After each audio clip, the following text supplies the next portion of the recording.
ఆత్మీయ సభకి విచ్చేసిన రెవెన్యూ ఉద్యోగులందరికీ ప్రతి ఒక్కరికి పేరు పేరున నమస్కారాలు. ఈ కార్యక్రమాన్ని ఏర్పాటు చేసిన యాదాద్రి భువనగిరి జిల్లా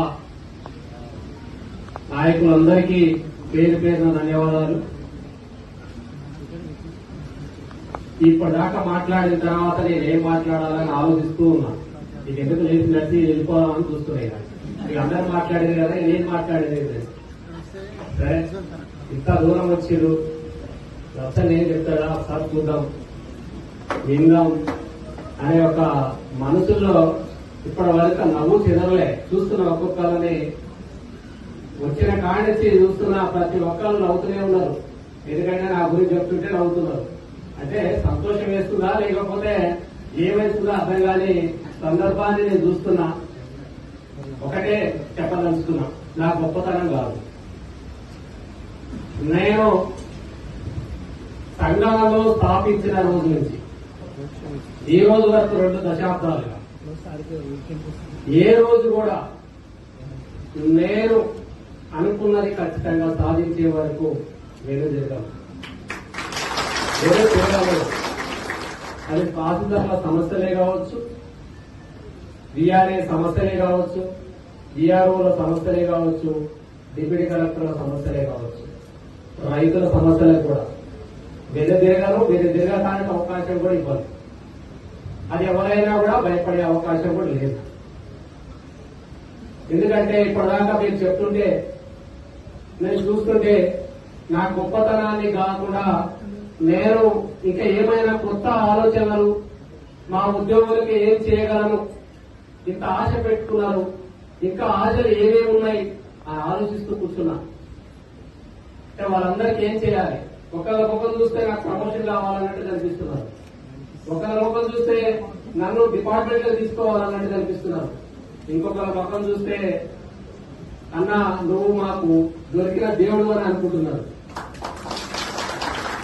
కానీ నేను ఒకటే చెప్పదలుచుకున్నా, మీరిచ్చిన గౌరవం, మీరిచ్చిన అభిమానం, మీరిచ్చిన ప్రేమ నేను ఈ రోజు వరకు కూడా తమ్ముళ్ళందరూ చెప్తున్నారు నా గొప్పతనం గురించి. నేను ఆ రోజే చెప్పిన, శాఖలు వదిలినా శాఖ నుంచి పోయినా నేను మళ్ళా తిరిగి శాఖకు వస్తా. అంటే ఆ ధైర్యం, ఆ ఖర్చు మనకి ఇచ్చింది మీరు. ఆ రోజు నేను బీఆర్ఏల సమస్యల గురించి పోరాడినా, బీఆర్ఓల సమస్యల గురించి తీసేసే రోజు మాట్లాడినా. ఇక్కడ సాక్షాత్తు ఉపేందర్, ఇక్కడ మిత్రులు అందరూ ఉన్నారు.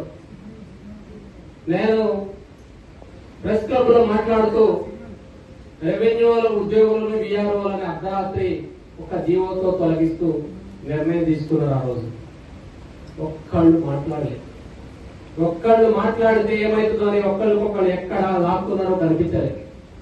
కానీ ఆ రోజు మాట్లాడినా, తమ్ముళ్ళు భయపడకండి, ఎవరు భయపడాల్సిన అవసరం లేదు, ఖచ్చితంగా మీకు మంచి రోజులు వస్తాయి, తిరిగి రెవెన్యూ శాఖలో వస్తాయి.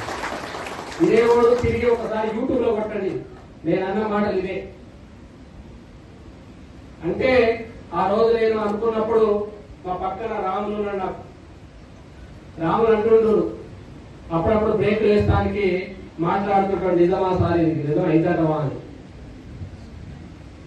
అది నేను అంటుంటాను ఊరికినే, మన ఊరికి అంటాం అది అవుతాడ, కానీ అది నిజంగా అవుతుంది.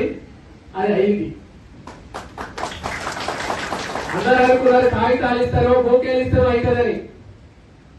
నిజం చెప్పాలి, ఈ ప్రభుత్వం ఏర్పడిన తర్వాత, ఈ ప్రభుత్వం వచ్చిన తర్వాత చాకచక్యంగా అడుగులు వేస్తూ రెవెన్యూ శాఖకు పూర్వ వైభవం తీసుకురావాలనే ఒక తలంపుతో రెవెన్యూ మంత్రి వర్యులు కావచ్చు, ముఖ్యమంత్రి వర్యులు కావచ్చు, వాళ్ళ ఆలోచన ప్రజలకి మంచి చేయాలి.